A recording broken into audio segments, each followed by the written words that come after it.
মাথাভাঙ্গায় বিজেপিতে ভাঙন অব্যাহত। শুক্রবার মাথাভাঙ্গা 2 নম্বর ব্লকের বিজেপি পরিচালিত পাটডুবি গ্রাম পঞ্চায়েতের উপপ্রধান পূর্ণিমা বর্মন এবং 2 জন পঞ্চায়েত সদস্য সহ বিজেপি শক্তি প্রমুখ বুথ সভাপতি বিজেপি ছেড়ে তৃণমূলে যোগদান করেন। কোচবিহার জেলা তৃণমূল সভাপতি অভিজিৎ দেব ভৌমিক বলেন, জেলায় 128টি অঞ্চলে মোট 24টি গ্রাম পঞ্চায়েত বিজেপির দখলে ছিল। ইতিমধ্যেই নয়ারহাট, ভেটাগুড়ি 2 পাড়াডুবির উপপ্রধান সহ 50 সদস্য তৃণমূল কংগ্রেসে যোগ করেছে। বাকি 21টি গ্রাম পঞ্চায়েত ও তৃণমূলের দখলে আসবে।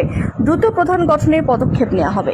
চাপ কিছু নাই, আমরা 2টা পঞ্চায়েত, আমি উপপ্রধান পূর্ণিমা বর্মন, আমরা যে আগে টিএমসি পার্টিতে যোগদান করলাম, আমাদের উপরে কেউ চাপ সৃষ্টি করে নাই।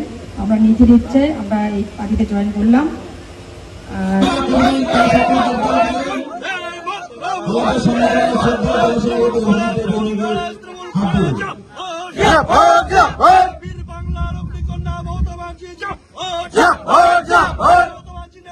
সারা বাংলায় তৃণমূল কংগ্রেস চলছে, চলবে। আজকের যোগদান কর্মসূচি সফল হলো, যোগদান কর্মসূচি সফল হলো।